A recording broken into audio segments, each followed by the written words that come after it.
Banyak yang ngerasa bingung karena saat mengkonsumsi obat-obatan untuk bipolar disorder untuk pertama kalinya, itu beberapa minggu, beberapa bulan pertama kerasanya linglung, kayak ngeblank, ngantuk seharian, overly numb, dan rasanya nggak nyaman banget. Dan itu pun gue rasakan dulu saat awal-awal ketika baru pertama mengkonsumsi atau ketika gue harus menaikkan dosis, karena kan dosis obat bipolar itu nggak selalu harus sama terus selama kita treatment, tergantung kondisi kita. Kalau misalnya kita tiba-tiba lagi punya masalah berat dalam hidup, itu kan tentu saja menjadi stresor ekstra gitu buat kita yang sudah punya mental illness. Dengan stresor ekstra mungkin kita butuh more dosage atau dosis lebih atau apapun itu treatment dari ahli atau psikiater yang merawat kita. Nah, jadi banyak banget faktor yang membuat treatment bipolar itu bisa aja dosis kita nanti turun, nanti naik lagi, dan selalu akan berubah-ubah. Nah, so ketika ada beberapa dosis obat yang naik atau semua dosis obat kita lagi naik, otomatis ya efek-efek tadi itu kerasa, seperti ngerasa kayak ngantuk sampai jam 3 sore, terus kayak mau ngomong kayak we feel like we are a different person. Tapi satu hal yang unknown for most people dan untold by most, mungkin banyak psikiater yang kasih tahu, tapi ada juga yang mungkin lupa menginformasikan atau belum menginformasikan bahwa setiap kali dosis obat itu bertambah atau untuk setiap pertama kalinya kita baru mengkonsumsi obat-obatan bipolar, ada yang namanya periode adaptasi. So when you feel linglung, ngeblank, ngehang, nggak bisa ngomong yang biasanya lebih banyak, lebih ceria, sekarang jadi lebih gini, ngantuk terus bawaannya, dan you feel like lo jadi orang yang punya sifat yang berbeda. Bahkan teman-teman lo mungkin merasa dia berbeda gitu, bisa kelihatan orang lain. Itu adalah proses adaptasi. Dan ini berbeda ya buat setiap orang. Kalau gue dulu saat gue lagi di masa paling kalau gue bisa bilang secara mental tuh gue sangat strong sampai gue bisa syuting sinetron pada tahun 2017 sampai 2019 every day. Ya antara 10 sampai 14 jam sehari, Senin sampai Sabtu, dan nothing can break me down, tapi I can still function, masih I can still feel, gue masih pokoknya totally great and awesome. Itu adalah ketika setelah gue melewati periode adaptasi karena obat-obatan gue setahun sebelumnya itu dinaikkan. Before setahun sebelumnya itu gue baru memutuskan untuk menurunkan dosis, tapi terlalu ekstrim dan dengan cara yang salah.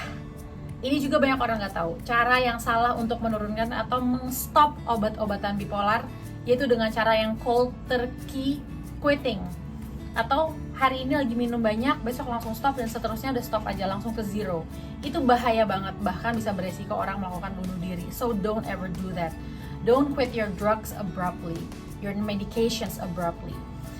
So saat itu gue kan balik lagi ya kayak yang tadi, gue memutuskan untuk nurunin dosis, tapi langsung drastis dan gak konsul sama psikiater, jadi gak ada supervisi oleh ahli, itu salah.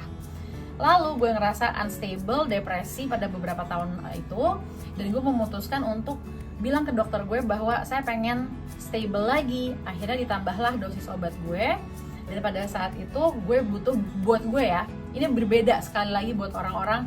Ada yang bisa 2 bulan, ada yang bisa 1 bulan, ada yang bisa mungkin 2 minggu udah adaptasi, ada yang 6 bulan, ada yang setahun. Gue waktu itu setahun adaptasi dari yang awal-awalnya linglung, mau ngomong tapi kayak kok kayak nggak mau ngomong ya gitu, terus kayak ada banyak confusion di kepala, even making a decision untuk kayak lagi duduk mau nonton, terus saya mau pipis nih ke kamar mandi, tapi kalau even making that decision sekecil itu aja tuh kayak mikirnya terlalu gimana ya, kayak confused gitu. Nah itulah salah satu side effects dari periode adaptasi. So just remember, it's different for everybody. Masa periode adaptasi itu durasinya berapa minggu, berapa bulan, atau bahkan berapa tahun. Tapi after that, it will all end, dan lo akan berhasil menjadi stabil, functioning very well at your optimum mental health, healthy mentally. Dan itu yang kita pengenkan. Jadi tinggal kita komunikasikan saja kepada psikiater kita ketika kita sedang merasa over depresi dan sudah nggak stabil, lalu kita mau stabil. Tinggal kita komunikasikan bahwa I need help. Kalau memang obatnya harus ditambah, then it's okay. It's not a bad thing.